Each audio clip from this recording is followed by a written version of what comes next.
الحمد للہ رب العالمین والعاقبۃ للمتقین والصلاة والسلام علی سید الانبیاء والمرسلین اما بعد۔ بسم اللہ الرحمن الرحیم۔ شروع کرتا ہوں اللہ کے نام سے جو بڑا مہربان نہایت رحم والا ہے۔ بسم اللہ الرحمن الرحیم۔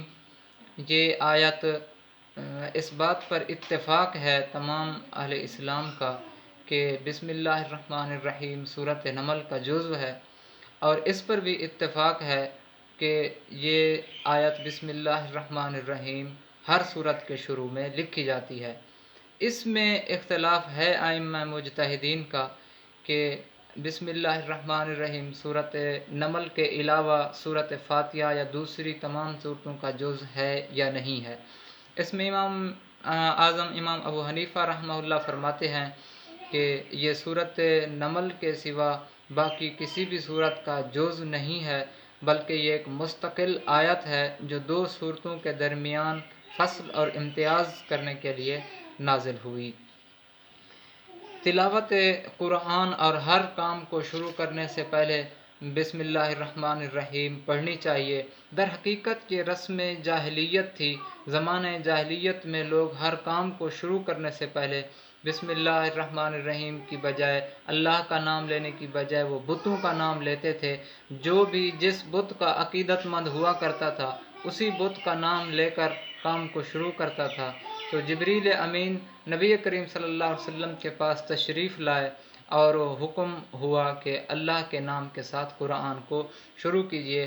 چنانچہ جو وحی کے جو پہلے الفاظ تھے اقرأ بسم ربک، پڑھیے اپنے رب کے نام کے ساتھ۔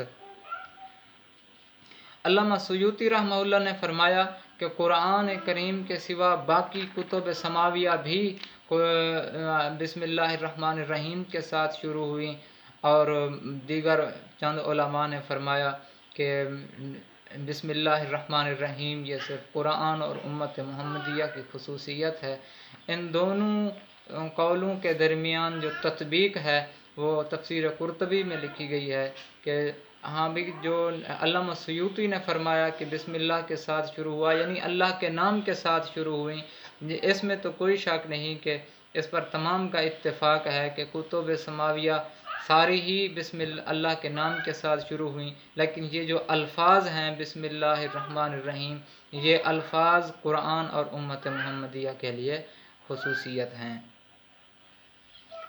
چنانچہ روایات میں آتا ہے کہ حضرت صلی اللہ علیہ وآلہ وسلم بھی ہر کام کو ابتدا میں ہر کام کو شروع کرنے سے پہلے یوں کہتے بسمک اللہم، اے اللہ تیرے نام کے ساتھ شروع کرتا ہوں۔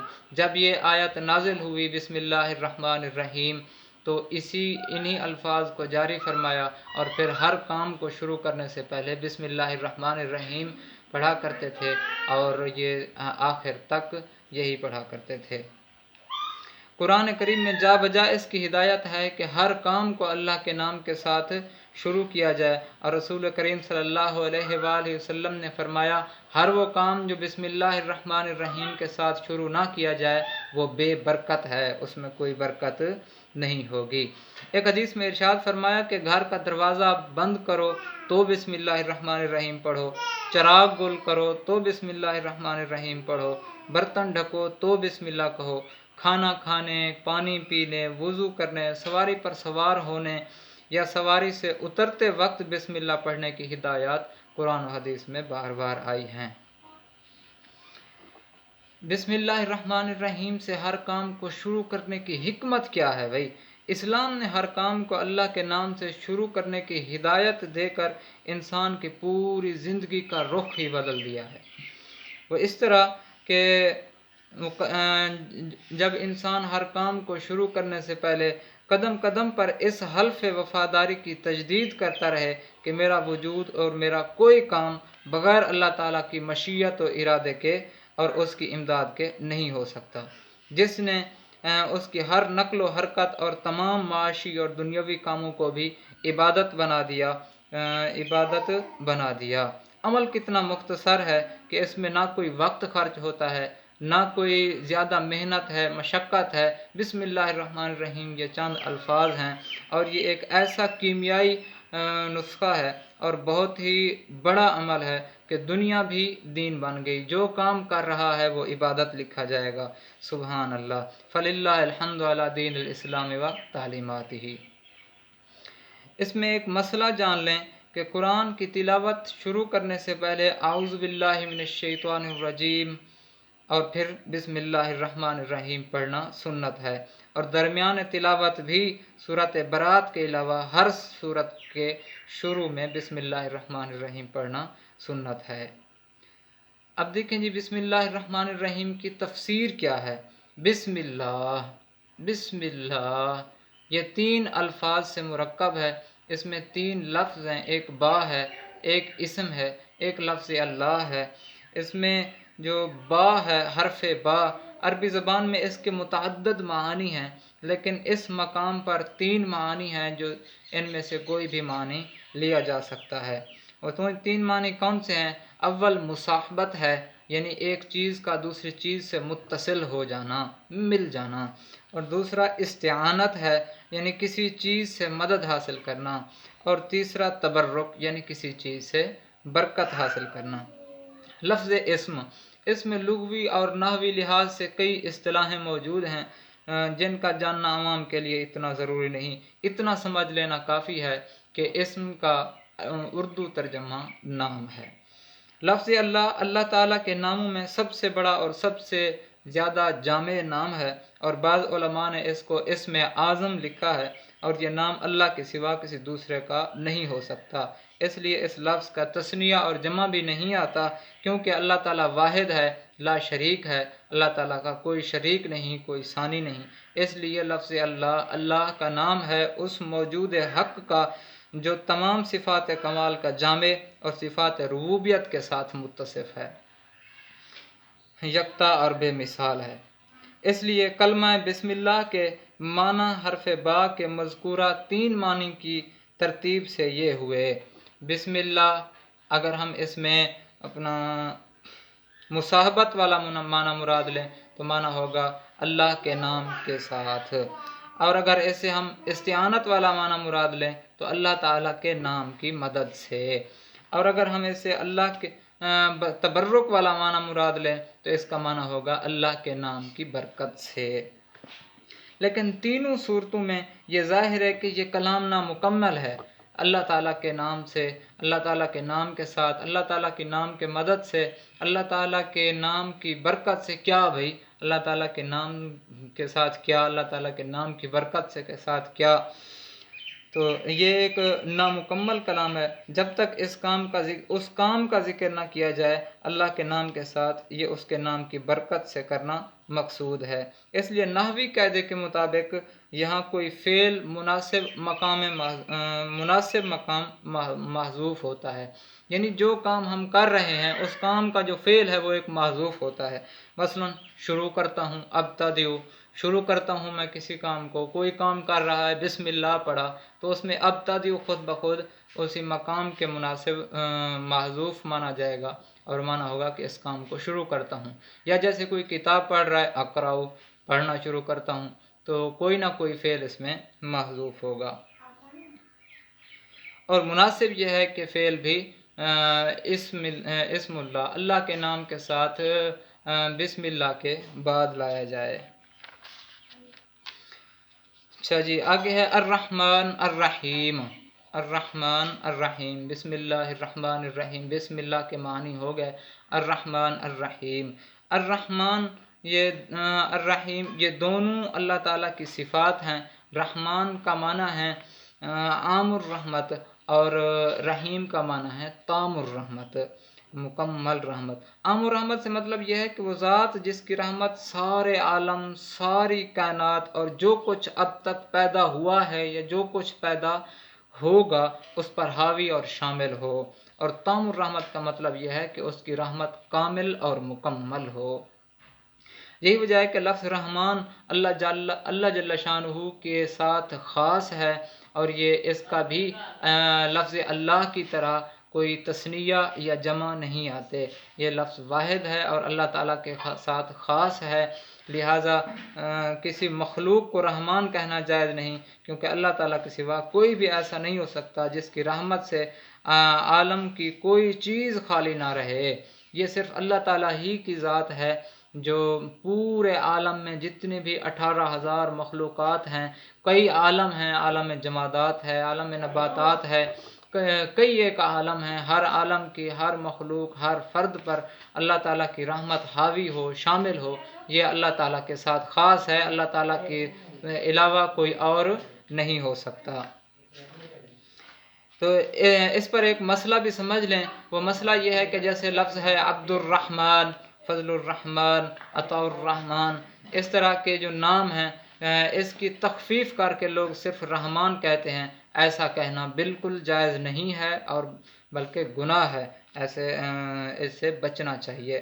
اور جو ہے رحیم، رحیم انسان کے لیے بھی بولا جا سکتا ہے، قرآن کریم میں رسول اللہ صلی اللہ علیہ وسلم کے لیے بھی یہ لفظ استعمال ہوا ہے، وہ ہے بالمؤمنین رؤوف الرحیم۔ رحیم انسان کے لیے بولا جا سکتا ہے، کیونکہ ہو سکتا ہے کہ جیسے میں ہوں، میری ساری رحمت کسی کے لیے خاص کر دوں، تو ایسا ہو سکتا ہے، ممکن ہے۔ انسان کے لیے رحیم کا لفظ بولا جا سکتا ہے، رحمان کا لفظ بولنا گناہ ہے۔ بسم اللہ، اللہ تعالیٰ کے اسماء حسنہ اور صفات کمال میں سے صرف 2 صفتیں ذکر کی گئی ہیں اور وہ دونوں رحمت سے مشتق ہیں، لفظ رحمت سے مشتق ہیں اور وسعت رحمت اور کمال رحمت پر دلالت کرنے والی ہیں۔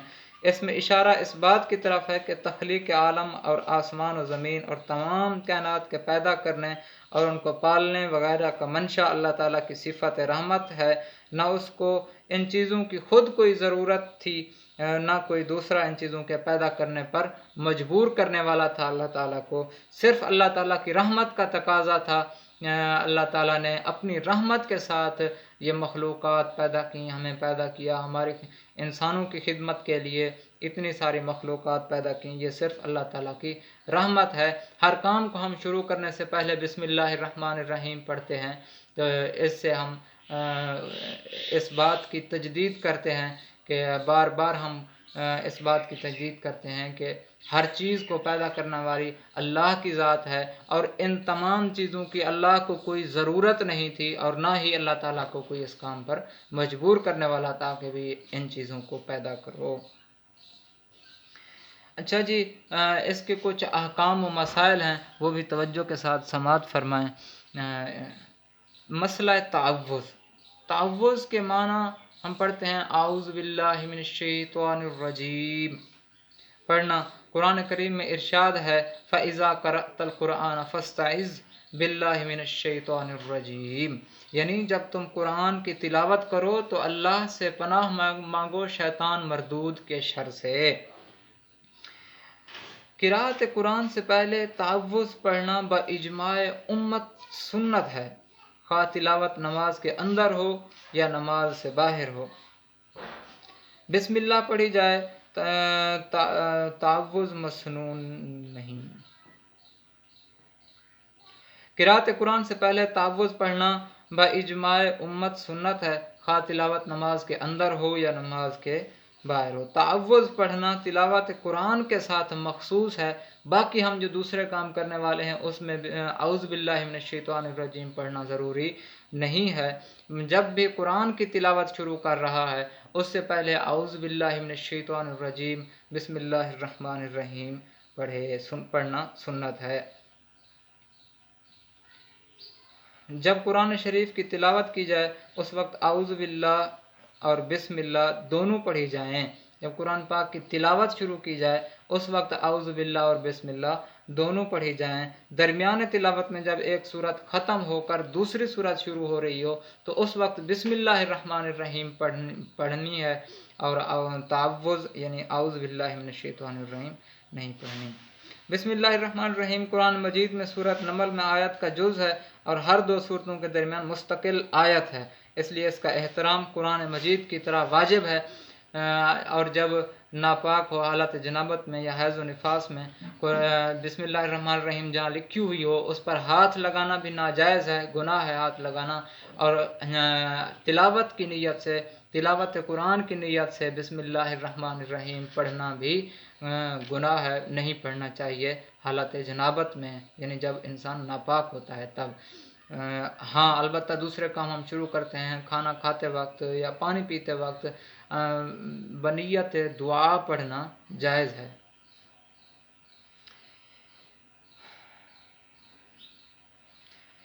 اس کا اور مسئلہ ہے پہلی رکعت کے شروع میں اعوذ باللہ کے بعد بسم اللہ پڑھنا مسنون ہے، البتہ اس میں اختلاف ہے کہ آواز سے پڑھنا چاہیے یا آہستہ پڑھنا چاہیے۔ امام ابو حنیفہ رحمہ اللہ اور بہت سے دوسرے ائمہ آہستہ پڑھنے کو ترجیح دیتے ہیں۔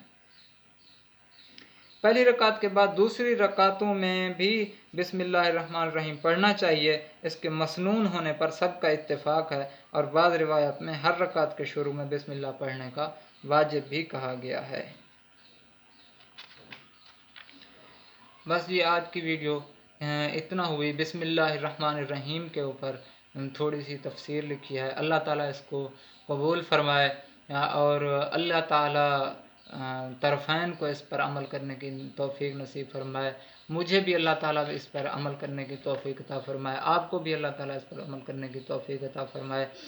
بھائی دیکھیں ہم نے یہ سیریز شروع کی ہے اور زیادہ لمبی نہیں کی، آج میرا تو ارادہ تھا سورۃ فاتحہ بھی ساتھ کر دے، لیکن بسم اللہ الرحمن الرحیم کی ہے۔